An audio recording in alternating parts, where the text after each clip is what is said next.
হরে কৃষ্ণা। সুধী ভক্তবৃন্দ, আজকে যারা আমাদের সঙ্গে রয়েছেন তাদের সকলকে জানাই আন্তরিক কৃষ্ণপ্রীতি ও শুভেচ্ছা। আজ আলোচনার শুরুতেই আমি প্রণতি নিবেদন করছি আমার পরমারাধ্য গুরুদেব শ্রী শ্রীমদ্ ভক্তিচর স্বামী গুরু মহারাজের শ্রীচরণ কমলে। আন্তর্জাতিক কৃষ্ণ ভাবনামৃত সংঘ ইস্কনের প্রতিষ্ঠাতা আচার্য জগৎগুরু শিলা অভয়চরণ অরবিন্দ ভক্তি বেদান্ত স্বামী প্রভুপাদের শ্রীচরণ কৃপা ভিক্ষা করছি। আজ আমরা যে বিষয়টি নিয়ে আলোচনা করব সেটি অত্যন্ত তাৎপর্যপূর্ণ। আমরা জানি যে আমাদের এই ব্রহ্ম মাধ্য গৌড়ীয় সম্প্রদায়ের গুরু পরম্পরায় অনেক গুরুবৃন্দ রয়েছেন যারা আমাদের মতো এমন অনেক বদ্ধ জীবকে কৃপা করে উদ্ধার করেছেন। তাদের বেশিরভাগই পুরুষ,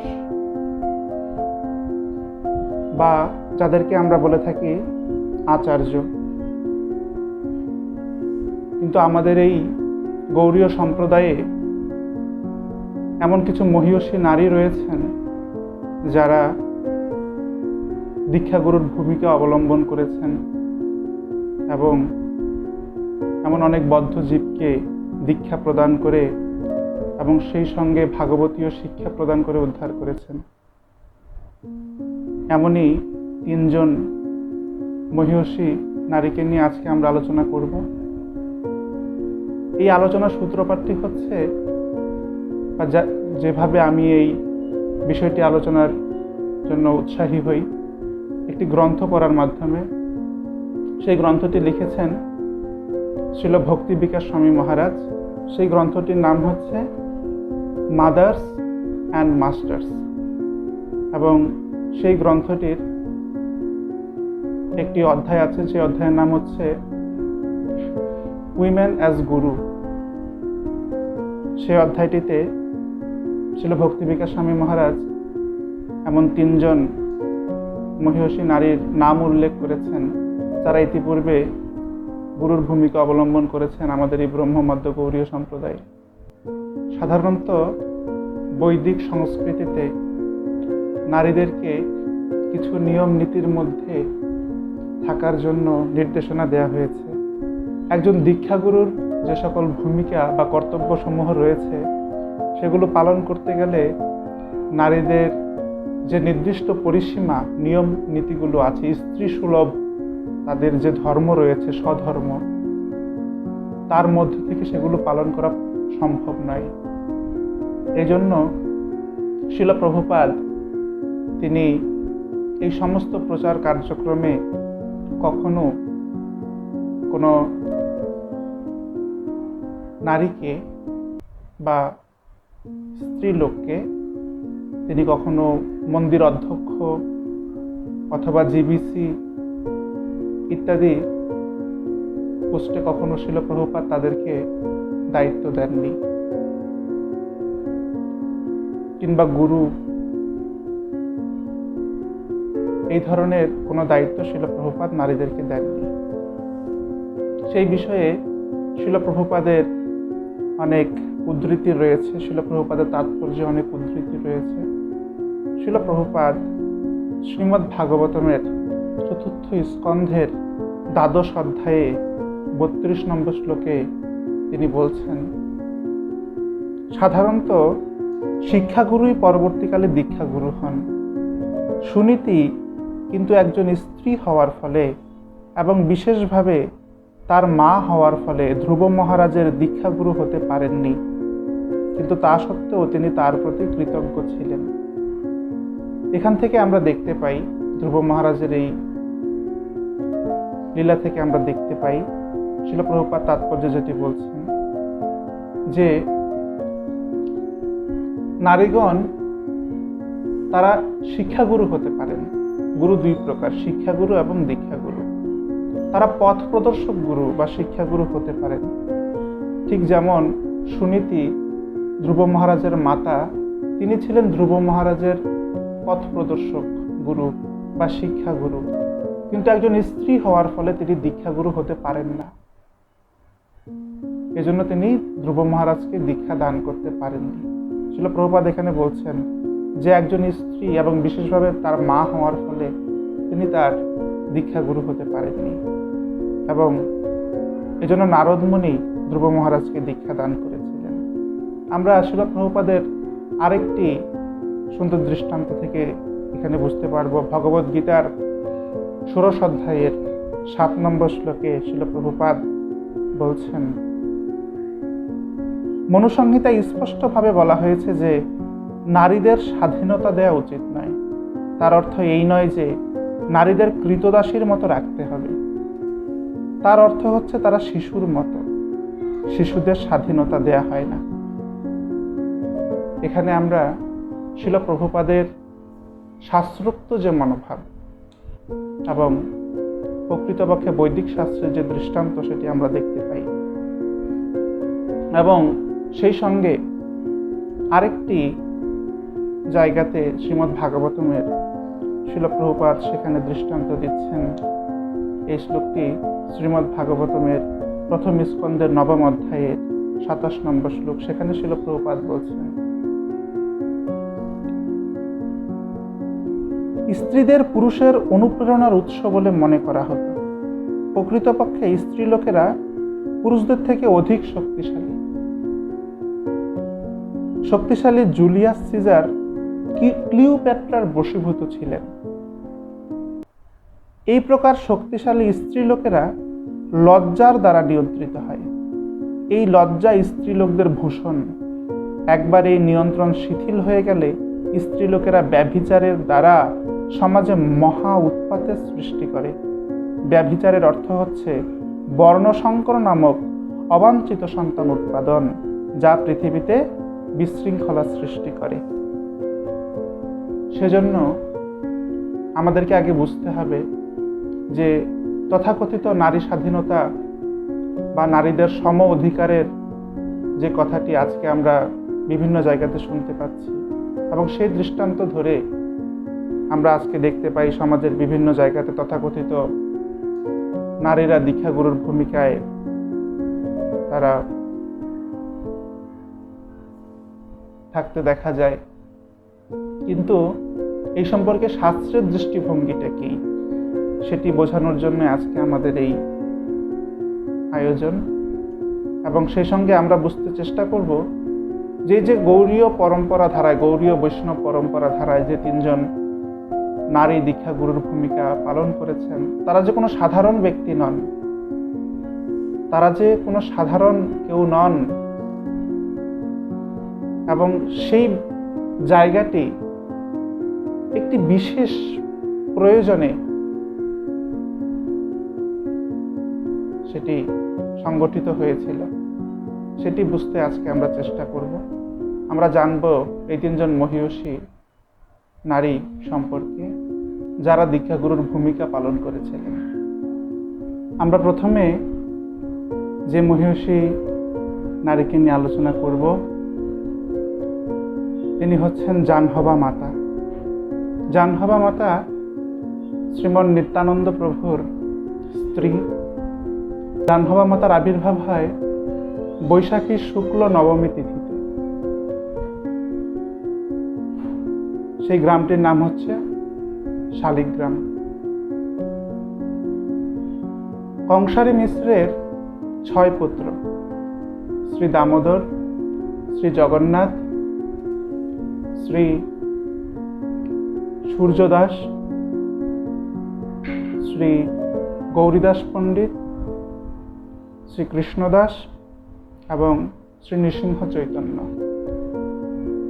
এই 6 পুত্রের মধ্যে তৃতীয় পুত্র হচ্ছেন শ্রী সূর্যদাস সরখেল। এই সরখেল উপাধিটি তিনি লাভ করেন তৎকালীন রাজার একজন রাজ কর্মচারী হিসেবে বা কর্মকর্তা হিসেবে স্বীকৃতি বা সুখ্যাতি অর্জনের মাধ্যমে। তিনি প্রচুর ধন সম্পদ লাভ করেন। সেই সূর্যদাস সরখেলের 2 কন্যা, শ্রীমতী বসুধা এবং শ্রীমতী জাহ্নবা মাতা। জাহ্নবা মাতা যখন বিবাহযোগ্য হন, তখন তার পিতা সূর্যদাস সরখেল তিনি অত্যন্ত চিন্তিত ছিলেন, এবং তাকে চিন্তিত দেখে একজন প্রাচীন ব্রাহ্মণ তিনি তাকে এসে বললেন যে তোমার এই কন্যাগণ পূর্বে দাপর যুগে ককুদমি নামক রাজার কন্যা ছিলেন। তাদের নাম ছিল বারণী এবং রেবতী। তারা এই যুগে তোমার কন্যা রূপে জন্মগ্রহণ করেছে, এবং রোহিণী সুত বলরাম এই কলিযুগে একচক্রা নামক গ্রামে হারাই পণ্ডিত এবং মাতা পদ্মাবতী দেবীর পুত্র রূপে শ্রী নিত্যানন্দ প্রভু রূপে আবির্ভূত হয়েছেন, যিনি চৈতন্য মহাপ্রভুর নিত্য পার্ষদ, যিনি চৈতন্যের অত্যন্ত প্রিয়। তিনি তোমার এই কন্যাদের নিত্যপতি, তাই যথাসময়ে উপস্থিত হলে তার সঙ্গে তোমার এই কন্যাদের বিবাহ সম্পাদন করবে। তখন নিত্যানন্দ প্রভু যখন এই বিবাহের সময় উপস্থিত হল, তখন কৃষ্ণদাস নামক একজন ব্যক্তি নিত্যানন্দ প্রভুর জন্য তিনি কন্যার সন্ধান করছেন, এবং তারই আয়োজনে যখন সূর্যদাস সরখেলের এই কন্যাদের বিষয়ে তিনি আলোচনা করলেন, সূর্যদাস সরখেল তখন সেই ব্রাহ্মণের কথা তিনি স্মরণ করলেন এবং সঙ্গে সঙ্গে তিনি রাজি হলেন। তখন শালিগ্রাম, যেখানে কৃষ্ণদাস পণ্ডিত প্রভুর গৃহ, সেখানে সেই বিবাহের অধিবাস সম্পন্ন হলো, এবং সূর্যদাস সরখেল প্রভুর গৃহে সেই বিবাহ অনুষ্ঠান সম্পাদিত হল। এবং সেই অনুষ্ঠানে শালিগ্রাম এবং তার পার্শ্ববর্তী বিভিন্ন গ্রামের, বরগাছি ইত্যাদি বিভিন্ন গ্রামের অনেক প্রভাবশালী এবং খ্যাতনামা ব্রাহ্মণ এবং ব্যক্তিগণ উপস্থিত ছিলেন। শ্রীমৎ নিত্যানন্দ প্রভু সেই বিবাহ সম্পাদনের পর তিনি অদ্বৈত আচার্য প্রভুর গৃহে যান, এবং সেখানে সপ্তগ্রামে তিনি উদ্ধারণ দত্তের গৃহ হয়ে সচিমাতার পূর্ব নির্দেশ অনুযায়ী তিনি গঙ্গার তীরে খরদহে বসতি স্থাপন করেন। নিত্যানন্দ প্রভু এবং মাতা বসুধাকে আশ্রয় করে তাদের একটি কন্যা সন্তান এবং একটি পুত্র সন্তান হয়। সেই পুত্র সন্তানটির নাম হচ্ছে বীরভদ্র বা বীরচন্দ্র গোস্বামী, যিনি ক্ষীরোদকশায়ী বিষ্ণুর অবতার, এবং মাতা গঙ্গা স্বয়ং গঙ্গা দেবী রূপে বা গঙ্গা মাতা রূপে তাদের গৃহে জন্মগ্রহণ করেন। পরবর্তীতে মাধবাচার্যের সঙ্গে গঙ্গা দেবীর বিবাহ হয়। এই মাধবাচার্য ছিলেন শান্তনুর অবতার। শ্রীমতী জাহ্নবা দেবী তিনি খেতুরি ধামে নরোত্তম দাস ঠাকুরের যে মহোৎসব হয়েছিল, বৃন্দাবনে যাবার পথে তিনি খেতুরিতে আসেন এবং সেই মহোৎসবে তিনি যোগদান করেন। জাহ্নবা মাতার কোনো সন্তানাদি ছিল না। তিনি শ্রীমন নিত্যানন্দ প্রভুর শক্তি, এবং তিনি সেই নিতাইয়ের কৃপা সমস্ত ভক্তদের মধ্যে বিতরণ করেছেন। যখন তিনি খেতুরিতে আসেন, নরোত্তম দাস ঠাকুর তার বিগ্রহ সমূহ স্থাপন অনুষ্ঠানে, সেই খেতুরি মহোৎসবে, যেখানে স্বয়ং গৌর নিত্যানন্দ আবির্ভূত হয়েছিলেন এবং নৃত্য করেছিলেন, সেই খেতুরি মহোৎসব সম্পূর্ণরূপে জাহ্নবা মাতার তত্ত্বাবধানে সম্পাদিত হয়। সেই বিগ্রহ সমূহ স্থাপন করেন জাহ্নবা মাতা, এবং তিনি নিজের হাতে রন্ধন করেছেন। জাহ্নবা মাতা নিজে পরিবেশন করেছেন মহান্তদের। এভাবে সম্পূর্ণ অনুষ্ঠানটি জাহ্নবা মাতা তত্ত্বাবধানে ছিল নরোত্তম দাস ঠাকুর সম্পাদন করেন। সেখান থেকে মাতা জাহ্নবা তিনি বৃন্দাবনের পথে যখন রওনা হন, তখন পথে একটি বর্ধিষ্ণু গ্রামে তিনি যান। সেখানে একদল দস্যু ছিল, যারা অত্যন্ত পাপাচারী ছিল, অত্যন্ত অত্যাচারী ছিল। জাহ্নবা মাতা তাদেরকে কৃষ্ণ প্রেম দান করার মাধ্যমে উদ্ধার করেন। এবং জাহ্নবা মাতা যখন বৃন্দাবনে পৌঁছান, তখন শ্রীল লোকনাথ গোস্বামী, শ্রীল ভূগর্ভ গোস্বামী, শ্রীল জীব গোস্বামী প্রমুখ ভক্তগণ, মহাপ্রভুর পার্ষদগণ, তারা জাহ্নবা মাতাকে স্বাগত জানায়। তখন জাহ্নবা মাতা এই সমস্ত ভক্তদের নিয়ে তিনি বৃন্দাবনের সেই 3 বিগ্রহ, যেই 3 বিগ্রহ হচ্ছে গৌরিয়াদের প্রাণ, শ্রী গোবিন্দ, গোপীনাথ এবং মদন মোহন। যখন শ্রীকৃষ্ণের পৌত্র বজ্র এই সমস্ত বিগ্রহ তৈরি করে, রাধা মাধব, রাধা শ্যাম সুন্দর বা শ্যাম সুন্দর, মদন মোহন, গোবিন্দ, গোপীনাথ, গিরিধারী ইত্যাদি বিগ্রহগুলো, গোপাল ইত্যাদি বিগ্রহগুলো যখন তিনি তৈরি করেন, তখন পরীক্ষিত মহারাজের মাতা উত্তরা ছিলেন, যিনি কৃষ্ণকে দেখেছেন। তখন এই সমস্ত বিগ্রহগুলো তৈরি করে তাদের সামনে যখন নিয়ে আসা হয়, তখন সেই বজ্র তিনি জিজ্ঞাসা করেছিলেন যে আমি তো কৃষ্ণকে দেখিনি, আপনি দেখেছেন, তাই আপনি বলুন যে এই বিগ্রহগুলোর মধ্যে কোন বিগ্রহটি দেখতে কৃষ্ণের মতো। তখন মাতা উত্তরা বলেছিলেন যে মদন মোহনের চরণ হচ্ছে কৃষ্ণের চরণের মতো, শ্রী গোবিন্দের বক্ষ হচ্ছে কৃষ্ণের বক্ষদেশের মতো হুবহু, আর শ্রী গোপীনাথের মুখমণ্ডল হচ্ছে কৃষ্ণের মুখমণ্ডলের মতো। সেই 3 বিগ্রহ মাতা জাহ্নবা দর্শন করেন এবং ব্রজমণ্ডল তিনি পরিক্রমা করতে শুরু করেন। এই 3 বিগ্রহ দর্শন করে তিনি রাধাকুণ্ডে উপস্থিত হন, যেখানে সদা নাম সংকীর্তনে রত ক্ষীণতনু শ্রী রঘুনাথ দাস গোস্বামী তিনি সংকীর্তন করছিলেন। তখন রঘুনাথ দাস গোস্বামীর সঙ্গে মাতা জাহ্নবার সাক্ষাৎকার হয়। তারা অপূর্ব সংকীর্তন করেন। মাতা জাহ্নবা সেই রাধাকুণ্ডে অবস্থান করে বেশ কিছুদিন তিনি ভজন করেছেন। যে ঘাটে তিনি স্নান করতেন সেটি এখনো জাহ্নবা ঘাট নামে পরিচিত, রাধাকুণ্ডের সেই ঘাটটি। এবং সেই রাধাকুণ্ডের তীরে অবস্থান করার সময় মাতা জাহ্নবা কৃষ্ণের বংশীধ্বনি শুনতে পেলেন এবং তিনি শ্রী শ্রী রাধা কৃষ্ণের সেই অপূর্ব প্রেমবিলাস তিনি দর্শন করলেন এবং কৃষ্ণ প্রেমে তিনি মত্ত হলেন। তিনি ব্রজবাসীদেরকে নিয়ে সেই বৃন্দাবন ধাম পরিক্রমা করতে শুরু করলেন এবং ধাম পরিক্রমা হলে প্রতিদিন তিনি শ্রী জীব গোস্বামীর কাছে বৃহৎ ভাগবতামৃত শ্রবণ করতেন। যখন জাহ্নবা মাতা ব্রজমণ্ডল পরিক্রমা করে তিনি ফিরে এলেন, ফিরে এসে তিনি গৌরমণ্ডল পরিক্রমা করলেন, খেতুরিতে 3-4 দিন অবস্থান করলেন। তিনি শ্রীখণ্ডে গেলেন, সেখান থেকে তিনি আরো বিভিন্ন জায়গাতে অবস্থান করলেন। ব্রজমণ্ডলে সেই বিভিন্ন ভক্তদের সঙ্গে তার দেখা হলো। ছিল নরোত্তম দাস ঠাকুর, সেই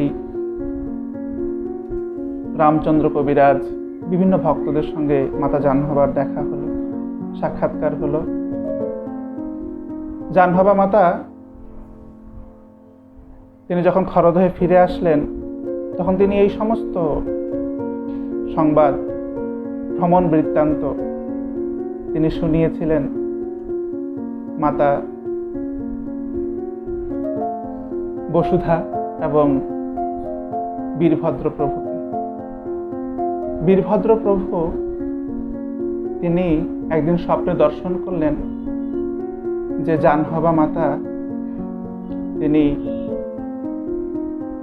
চতুর্ভুজ ধারণ করে আছেন আর এটি দেখেই তিনি অত্যন্ত রোমাঞ্চিত হলেন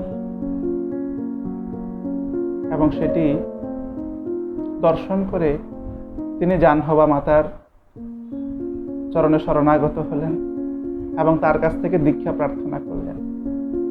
জাহ্নবা মাতা তাকে দীক্ষা দান করলেন। যেই বীরভদ্র প্রভু হচ্ছেন স্বয়ং ক্ষীরোদকশায়ী বিষ্ণু, যিনি আমাদের হৃদয়ে পরমাত্মা রূপে অবস্থান করছেন। জাহ্নবা মাতা পরমেশ্বরী দাস নামক নিত্যানন্দ প্রভুর একজন পার্ষদ, যিনি মাতা জাহ্নবার আনুগত্যে হরিভজন করতেন। তিনি একদিন স্বপ্নে শ্রী শ্রী রাধা গোপীনাথের প্রেমবিলাস দর্শন করলেন, লীলাবিলাস দর্শন করলেন এবং তিনি সঙ্গে সঙ্গে এসে সেই সম্পূর্ণ বৃত্তান্ত মাতা জাহ্নবাকে এবং বসুধা মাতাকে বললেন। আর সেটি শোনা মাত্র জাহ্নবা মাতা তিনি কৃষ্ণ প্রেমে বিগলিত হয়ে সেই অপূর্ব অষ্টসাত্ত্বিক ভাবসমূহ প্রকটিত করলেন এবং যখন তিনি বাহ্য দশা ফিরে পেলেন তখন তিনি সঙ্গে সঙ্গে আদেশ করলেন পরমেশ্বরী দাস ঠাকুরকে যে তুমি যাও, তুমি শ্রী শ্রী রাধা গোপীনাথের সেবা শুরু করো। তখন শ্রী শ্রী রাধা গোপীনাথের বিগ্রহ প্রকট করে সেখানে শ্রী শ্রী রাধা গোপীনাথের সেবা শুরু হলো। যদুনন্দন আচার্যের দুই কন্যা শ্রীমতী এবং শ্রী নারায়ণীর সঙ্গে জাহ্নবা মাতা বলভদ্র প্রভুর বিবাহের আয়োজন করেন এবং বিবাহের পর ক্ষীরোদকশায়ী বিষ্ণু বলভদ্র প্রভুর এই দুই শক্তি শ্রীমতী এবং নারায়ণী জাহ্নবা মাতার মহিমা শ্রবণ করে তারাও জাহ্নবা মাতার কাছ থেকে দীক্ষা প্রার্থনা করেন। জাহ্নবা মাতা তাদেরকে দীক্ষা প্রদান করেন। এভাবে মাতা জাহ্নবার আরো বহু লীলা রয়েছে, যেগুলো শ্রবণ কীর্তনে নিত্যানন্দ প্রভুর চরণে ভক্তির উদয় হয়। নিতাইয়ের করুণা হবে, ব্রজে রাধা কৃষ্ণ পাবে, ধর নিতাইয়ের চরণ দুখানি। জাহ্নবা মাতার কৃপা হলে নিত্যানন্দ প্রভুর কৃপা লাভ হবে এবং নিত্যানন্দ প্রভুর কৃপা লাভ হলে তার আরাধ্য শ্রী গৌর সুন্দর এবং শ্রী শ্রী রাধা মাধবের প্রেম ভক্তি লাভ হবে। জয় শ্রী জাহ্নবা মাতা কি জয়। দ্বিতীয়ত আমরা যে মহিষী নারী সম্পর্কে শ্রবণ করব তিনি হচ্ছেন শ্রী গঙ্গামাতা গোস্বামিনী। তিনি আবির্ভূত হয়েছিলেন বাংলাদেশের রাজশাহী জেলার পুটিয়া নামক স্থানের রাজ পরিবারে। গঙ্গামাতা দেবীর পিতার নাম শ্রী নরেশ নারায়ণ। গঙ্গামাতা দেবী তিনি গদাধর পণ্ডিতের শাখায় দীক্ষা গ্রহণ করেছিলেন। শ্রী গদাধর পণ্ডিতের শিষ্য শ্রী অনন্ত আচার্য, যিনি অষ্টসখীদের অন্যতম সুদেবীর অবতার ছিলেন এবং তার প্রিয় শিষ্য শ্রী হরিদাস পণ্ডিত, যিনি ছিলেন শ্রী রাস মঞ্জুরি, এবং তার দুই শিষ্যা শ্রী গঙ্গামাতা গোস্বামিনী এবং শ্রী লক্ষ্মীপ্রিয়া দেবী, যিনি গঙ্গামাতা গোস্বামিনীর মাতুলানি ছিলেন। তারা দুজন হরিদাস পণ্ডিত গোস্বামীর শিষ্য। গঙ্গামাতা গোস্বামিনী ছোটবেলা থেকেই তিনি অত্যন্ত বিষয়াসক্তি শূন্য ছিলেন। তিনি বিষয় বিরক্ত ছিলেন এবং তার বিবাহের সময় উপস্থিত হলে তিনি তার পিতামাতাকে বলেন যে এমন কোনো ব্যক্তিকে তিনি পতিরূপে গ্রহণ করবেন না যে মরণশীল, যাকে মৃত্যুবরণ করতে হবে। এ কথা শুনে পিতামাতা অত্যন্ত চিন্তিত হলেন এবং কালক্রমে তার মাতা যখন এই ধরাধাম ত্যাগ করলেন, তখন গঙ্গামাতা গোস্বামিনী সেই পরিবার সমস্ত কিছু পেছনে ফেলে তিনি চলে এলেন শ্রীক্ষেত্র পুরীধামে, এবং তৎপরে তিনি চলে গেলেন শ্রী বৃন্দাবনে, এবং সেখানে গিয়ে শ্রী হরিদাস পণ্ডিত গোস্বামীর দর্শন লাভ করে তিনি অত্যন্ত কৃতার্থ হলেন। তিনি শ্রী হরিদাস পণ্ডিত গোস্বামীর কাছ থেকে দীক্ষা প্রার্থনা করলেন, কিন্তু রাজকন্যা বলে হরিদাস পণ্ডিত গোস্বামী তিনি দীক্ষা প্রদানে ইতস্তত করলেন। কিন্তু পরবর্তীতে গঙ্গামাতা দেবীর, যার পিতৃপ্রদত্ত নাম ছিল শচী দেবী, তিনি শচী দেবীর ভজনাদর্শ বা ভজনে আগ্রহ দর্শন করে তিনি তাকে দীক্ষা দেওয়ার জন্য রাজি হলেন। এবং শ্রী গোবিন্দজির মন্দিরে সেই তিথিটি ছিল চৈত্রী মাসের বা চৈত্র মাসের শুক্লা একাদশী তিথি। সেই তিথিটি ছিল চৈত্র মাসের শুক্লা একাদশী তিথি, এবং সেই তিথিতে গোবিন্দজির মন্দিরে বুধবার সেই দিনটি ছিল। শ্রী হরিদাস পণ্ডিত গোস্বামী তিনি গঙ্গামাতাকে অষ্টাদশ অক্ষর মন্ত্র দানের মাধ্যমে দীক্ষা প্রদান করলেন, এবং দীক্ষার পর গঙ্গামাতা গোস্বামিনী তিনি মাধুকরীর মাধ্যমে অত্যন্ত তীব্র বৈরাগ্যতার সঙ্গে তিনি প্রচণ্ড রকম ভজন তিনি করতে লাগলেন। এবং সংবৎসরকাল অতিবাহিত হলে হরিদাস পণ্ডিত গোস্বামী তাকে আদেশ করলেন যে তুমি এখন রাধাকুণ্ডে গিয়ে সেখানে তোমার গুরুভগ্নী শ্রী লক্ষ্মীপ্রিয়া দেবীর সঙ্গে অবস্থান করো।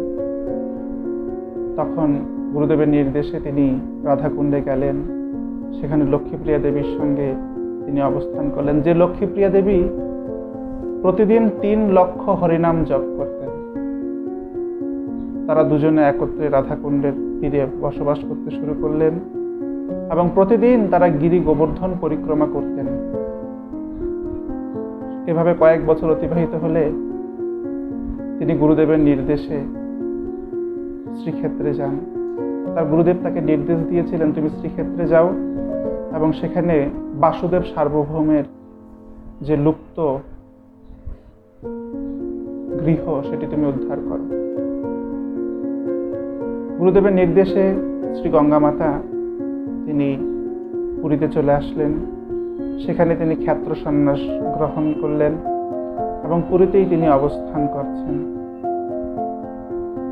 বাসুদেব সার্বভৌম বা সার্বভৌম ভট্টাচার্যের যে গৃহ সেটি প্রায় লুপ্ত হয়ে গিয়েছিল। শ্রী রাধা দামোদর শালগ্রাম, নৃত্যরত গৌর সুন্দর এবং শ্রী নারুগোপাল বিগ্রহ, এই সকল বিগ্রহ সমূহ একটি জীর্ণ মন্দিরে সেবিত হচ্ছিল। গঙ্গামাতা গোস্বামী যখন পুরীতে আসলেন তখন তিনি শ্রীমদ্ ভাগবতম পাঠ করতেন নিয়মিত এবং তিনি প্রচার কার্যে প্রবৃত্ত হলেন। অসংখ্য ভক্ত তার শ্রীমুখ থেকে ভাগবত কথা শ্রবণের জন্য এসে উপস্থিত হতেন এবং সেই ভাগবত কথার যে প্রশংসা এটা চৌদিকে ছড়িয়ে পড়তে শুরু করবে। একসময় পুরী রাজা শ্রী মুকুন্দদেব সেই ভাগবত কথা শোনার জন্য তিনি গঙ্গামাতার এই ভাগবত আসরে আসতেন এবং ভাগবত কথা শ্রবণ করতেন। রাজা শ্রী মুকুন্দদেব একদিন জগন্নাথ কর্তৃক স্বপ্নে আদিষ্ট হলেন যে তুমি শ্বেতগঙ্গার নিকটবর্তী যে জমিটুকু আছে সেটি তুমি গঙ্গামাতাকে দান করো। এবং এই স্বপ্ন আদেশ পেয়ে তিনি পরের দিনই গঙ্গামাতার কাছে এসে উপস্থিত হন এবং এই জমিটি গ্রহণ করার জন্য তাকে অনুরোধ করেন। যদিও গঙ্গামাতা অত্যন্ত বিষয়ে বিরক্ত ছিলেন, কিন্তু গুরুদেবের নির্দেশ তার মনে পড়ল এবং সেটিকে তিনি গুরুদেবের এই নির্দেশেরই প্রতিফলন মনে করে তিনি সেটিকে গ্রহণ করলেন। তিনি এই ভাগবত পাঠ এবং প্রচারের মাধ্যমে সেই গৃহের পূজা অর্চনা, সেই জমিটিতে একটি মন্দির নির্মাণ করে, ছোট একটি মন্দির নির্মাণ করে তিনি সেখানে পূজা অর্চনা করছেন এবং প্রচার করছেন। আর সেই জায়গাটি ছিল সার্বভৌম ভট্টাচার্যের গৃহ। একসময় কৃষ্ণা ত্রয়োদশীতে মহাবারণী স্নানের তিথি এসে যুক্ত হলো। সকল ভক্তরা গঙ্গা স্নান করার জন্য তারা প্রস্তুত হলেন। এই লীলাটি অত্যন্ত চমৎকার একটি লীলা। ভক্তরা গঙ্গা মাতাকে অনুরোধ করলেন তাদের সঙ্গে যাওয়ার জন্য, কিন্তু গঙ্গা মাতা যেহেতু ক্ষেত্র সন্ন্যাস গ্রহণ করেছেন, তিনি সেখানে যেতে সম্মত হলেন না। কিন্তু তার হৃদয়ে সেই বারণী স্নানের অভিলাষ ছিল। তখন শ্রী জগন্নাথ দেব তাকে রাতে স্বপ্নে আদেশ করেন যে সেই তিথিতে এই শ্বেত গঙ্গায় সেই গঙ্গা দেবী এসে উপস্থিত হবেন, তুমি সেখানে স্নান করবে, তাহলে তোমার সেই মহাবারণী স্নানের যে ফল সেটি লাভ হবে, সেই আনন্দ তুমি আস্বাদন করতে পারবে।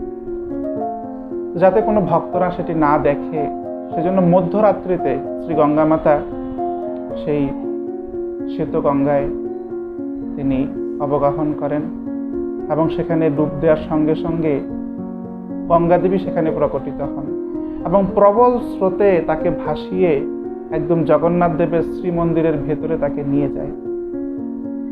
আর সেখানে তিনি জগন্নাথ, বলদেব, সুভদ্রামণিকে দর্শন করেন এবং সেই সঙ্গে তিনি সেই গঙ্গাকে দর্শন করেন।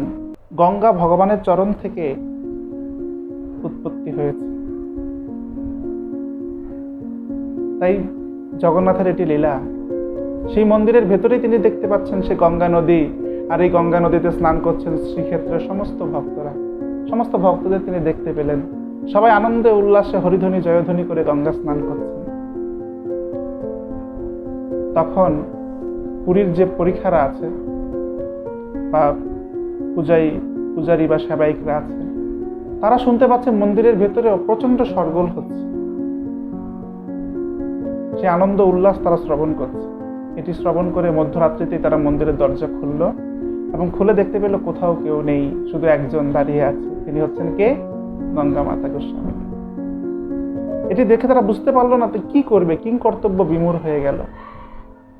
যখন বাহ্য দশা ফিরে এলো, তখন তারা মনে করতে লাগলেন যে ইনি নিশ্চয়ই সেই জগন্নাথের যে মহা ধনরত্ন আছে সেটি চুরি করার জন্য তিনি এই মন্দিরে লুকিয়েছিলেন। এবং যেহেতু মহাভাগবতের চরণে তাদের অপরাধ হলো, তাই সেই সমস্ত পরিছাড়া তারা অনেক রোগ শোকে আক্রান্ত হতে শুরু করল। যেহেতু তারা জগন্নাথের সেবা কার্যে যুক্ত ছিল, তাই সেবা কার্যে বিভিন্ন বিঘ্ন উপস্থিত হতে শুরু করল। আর জগন্নাথ তখন রাজাকে স্বপ্নে নির্দেশ দিলেন যে যেহেতু তারা মহাভাগবত শ্রী গঙ্গা মাতার চরণে অপরাধ করেছে, তাই তাদের আজকে এরকম দুর্দশা হয়েছে। আর এই দুর্দশার লাঘব হবে কি করলে? যদি রাজা সহ এই সমস্ত ভক্তরা তারা গঙ্গা মাতার চরণে ক্ষমা প্রার্থনা করে এবং তার কাছ থেকে দীক্ষা যদি গ্রহণ করে, তাহলেই তাদের এই অপরাধ থেকে তারা মুক্ত হতে পারে। তখন এই আদেশ পেয়ে রাজা শ্রী মুকুন্দদেব সমস্ত ভক্তদের নিয়ে তিনি জগন্নাথ মন্দিরের সেই পরিছাদের নিয়ে তিনি চলে গেলেন গঙ্গা মাতার আশ্রমে এবং সেখানে গিয়ে সমস্ত পরিছাড়া গঙ্গা মাতার চরণে লুটিয়ে পড়ল। গঙ্গা মাতা সবাইকে ক্ষমা করে দিল এবং তারা সকলে যখন গঙ্গা মাতার কাছ থেকে দীক্ষা প্রার্থনা করল, গঙ্গা মাতা তিনি যেহেতু বিষয় বিরক্ত ছিলেন, তিনি এতজনকে শিষ্যরূপে গ্রহণ করতে তিনি অনাগ্রহ প্রকাশ করলেন। তখন জগন্নাথের আদেশ যাতে লঙ্ঘন না হয়, সেজন্য তিনি তাদের মধ্য থেকে শুধু একজনকে শিষ্যরূপে গ্রহণ করলেন। তিনি হচ্ছেন রাজা মুকুন্দদেব। এবং তিনি রাজা মুকুন্দদেবকে দীক্ষা প্রদান করলেন। গঙ্গামাতা গোস্বামিনী এমন আরো অনেক অপূর্ব অদ্ভুত লীলা রয়েছে। রাজা দীক্ষার পর গঙ্গামাতা গোস্বামিনীকে অনেক ধন সম্পদ, অনেক জায়গা ইত্যাদি দান করতে চাইলেন, কিন্তু গঙ্গামাতা গোস্বামিনী এগুলো স্বীকার করলেন না।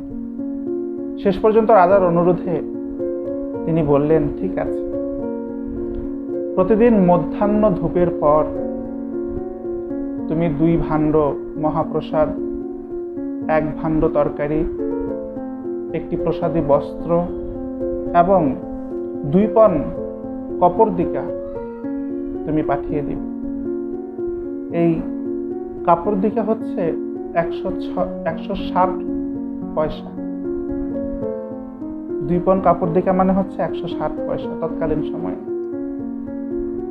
এবং সেই সময় থেকে অদ্যাবধি সেই গঙ্গামাতা মঠে প্রতিদিন রাজ পরিবার থেকে এই সমস্ত উপহার সামগ্রী পাঠানো হয়।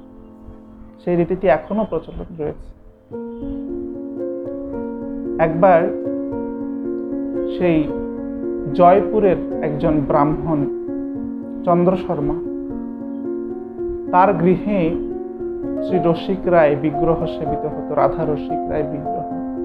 কিন্তু বিগ্রহের চরণে সেবা অপরাধের ফলে ধীরে ধীরে চন্দ্র শর্মার তার সমস্ত বংশ বিনাশ হয়ে যেতে শুরু করল।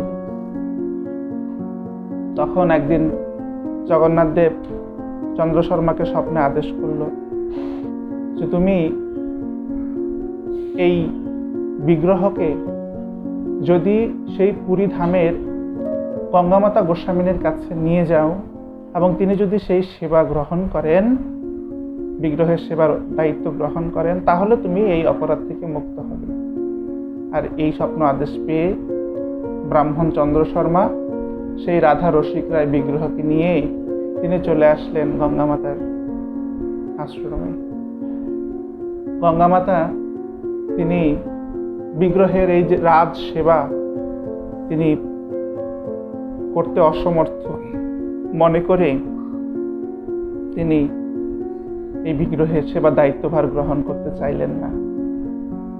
তখন সেই চন্দ্র শর্মা সেই আশ্রমের বাইরে তুলসী কাননে সেই রাধা রসিক রায়ের বিগ্রহ রেখে তিনি চলে গেলেন এবং রসিক রায় নিজে স্বপ্নে আদেশ করলেন গঙ্গামাতাকে যে তুমি আমার এই সেবা ভার গ্রহণ করো, আমি নিজে এসেছি তোমার সেবা গ্রহণ করতে। তখন অত্যন্ত আনন্দের সাথে গঙ্গামাতা সেই বিগ্রহকে স্থাপন করলেন অনেক মহোৎসব করে, এবং সেই গঙ্গামাতা গোস্বামিনী এই ধরাধামে 120 বছর তিনি লীলাবিলাস করেছেন। তিনি আবির্ভূত হয়েছিলেন 1601 খ্রিস্টাব্দের জ্যৈষ্ঠ মাসের শুক্ল দশমী তিথিতে এবং 1721 খ্রিস্টাব্দে তিনি নিত্যলীলায় প্রবেশ করেন। গঙ্গামাতা গোস্বামিনীর অপূর্ব লীলাসমূহ শ্রবণে কীর্তনে কৃষ্ণ ভক্তি দৃঢ় হয়। এই পর্যায়ে আমরা শ্রবণ করব হেমলতা ঠাকুরানী সম্পর্কে। শ্রী হেমলতা ঠাকুরানী তিনি ছিলেন বৈষ্ণবাচার্য শ্রীনিবাস আচার্যের কন্যা। শ্রী গঙ্গাধর ভট্টাচার্য এবং লক্ষ্মীপ্রিয়া দেবীর পুত্র শ্রীনিবাস আচার্য। শ্রী গঙ্গাধর ভট্টাচার্য যখন সন্তান লাভের বাসনা তার হৃদয়ে উৎপত্তি হলো, তিনি ছুটে চলে গেলেন নীলাচলে এবং মহাপ্রভুর চরণে পতিত হয়ে তিনি প্রার্থনা নিবেদন করলেন। মহাপ্রভু তার হৃদয়ের ভাব বুঝতে পেরে তিনি বললেন, আশীর্বাদ করলেন এবং বললেন যে আমার যে শুদ্ধ কৃষ্ণ প্রেম তার প্রকাশ তোমার পুত্রের মধ্যে বর্তমান থাকবে। তাই বলা হয় যে শ্রীনিবাস আচার্য হচ্ছেন চৈতন্য মহাপ্রভুর দ্বিতীয় প্রকাশ। শ্রীনিবাস আচার্য বৃন্দাবন থেকে শ্রীখণ্ড হয়ে তিনি কণ্টক নগরে আসলেন এবং সেখানে গদাধর দাস প্রভুর সঙ্গে তার দেখা হলো। গদাধর দাস প্রভু ছিলেন চৈতন্য মহাপ্রভুর একজন অন্যতম পার্শ্ব, এবং তিনি শ্রীনিবাস আচার্য ঠাকুরের কাছে জিজ্ঞাসা করতে লাগলেন যে তুমি যে বৃন্দাবনে গিয়েছ, সেখানে স্বরগোস্বামীগণ কিভাবে চৈতন্য মহাপ্রভু বিরহ সহ্য করছে, তারা কি করে জীবন ধারণ করছে। তখন চৈতন্য মহাপ্রভুর অনেক লীলা সম্পর্কে তাদের দুজনের মধ্যে আলোচনা হলো। বেশ কয়েকদিন অতিবাহিত হলো। যখন শ্রীনিবাস আচার্য ফিরে আসবেন তার নিবাসস্থল সেই বুধাইপাড়াতে, তখন তাকে সস্নেহে বললেন যে আমি তোমাকে আশীর্বাদ করছি যে একদিন শ্রী চৈতন্যের সাক্ষাৎ দর্শন তুমি লাভ করবে। তুমি এখন গৃহে যাও, সেখানে খুব সুন্দর একটি বিবাহিত জীবন তুমি লাভ করো। আমি তোমার জন্য আশীর্বাদ করছি এবং ভবিষ্যতে এটি তোমার জন্য সুফল বয়ে আনবে। এবং তখন শ্রীনিবাস আচার্য তার চরণে প্রণিপাত নিবেদন করে তিনি ঝাঝিগ্রামে আসলেন এবং সেখানে গোপাল চক্রবর্তীর সঙ্গে তার দেখা হল। গোপাল চক্রবর্তীর পরমা সুন্দরী এবং অত্যন্ত গুণের আধার তার কন্যা দ্রৌপদী, এবং শ্রীনিবাস আচার্যের অপূর্ব ভাবভক্তি দর্শন করে গোপাল চক্রবর্তী তার কন্যাকে শ্রীনিবাস আচার্য প্রভুর কাছে সম্প্রদান করতে মনস্থ করলেন। এবং শ্রীনিবাস আচার্য ঠাকুরও তিনি সেই গদাধর দাস প্রভুর কথাটি তার স্মরণ হলো এবং তিনি রাজি হলেন। রঘুনন্দন ঠাকুর তিনি এই বিবাহের আয়োজন করলেন। শ্রীনিবাস আচার্যের বিবাহের পর সেই দ্রৌপদী দীক্ষা হলো এবং দীক্ষার পর তার নাম হলো ঈশ্বরী। মাতা ঈশ্বরীর দুটি পুত্র সন্তান হয় এবং 3টি কন্যা সন্তান হয়, কিন্তু সেই পুত্র সন্তান দুটি তারা কৈশোরে এবং যৌবনে তাদের দেহ ত্যাগ করে খুব অল্প সময়ে। তখন শ্রীনিবাস আচার্য তিনি নিত্যানন্দ প্রভুর স্ত্রী জাহ্নবা মাতার নির্দেশে তিনি দ্বিতীয়বার বিবাহ করেন। ঈশ্বরী দেবী এবং তার 3 কন্যা হেমলতা দেবী, কৃষ্ণপ্রিয়া দেবী এবং কাঞ্চনা, যিনি যমুনা দেবী নামেও প্রসিদ্ধ ছিলেন। হেমলতা দেবী তিনি ছোটবেলা থেকেই অত্যন্ত কৃষ্ণ ভক্তি পরায়ণ ছিলেন। শ্রী রাধাকৃষ্ণ এবং গৌর সুন্দরের প্রতি তার অপূর্ব প্রেমভাব সেটি অদ্বিতীয়। এবং বিখ্যাত বৈষ্ণব পদকর্তা যদুনন্দন দাস ঠাকুর তিনি হেমলতা দেবীর কাছ থেকে দীক্ষা গ্রহণ করেছিলেন। তার স্বহস্তে রচিত সেই কর্ণানন্দ, যা কর্ণকে আনন্দ দান করে, সেই গ্রন্থে তিনি উল্লেখ করেছেন, বুধাইপাড়াতে রহি শ্রীমতী নিকটে, সদাই আনন্দে ভাসি জাহ্নবীর তটে। তিনি সেই বুধাইপাড়াতে শ্রীনিবাস আচার্যের গৃহে, যেখানে হেমলতা দেবী অবস্থান করতেন, সেখানে তিনি গুরুদেবের সেবা করেছেন। যদুনন্দন দাস ঠাকুর তিনি বিভিন্ন শুশ্রূষা করতেন এবং তিনি গুরুদেবের কাছ থেকে কৃপা লাভ করেছিলেন।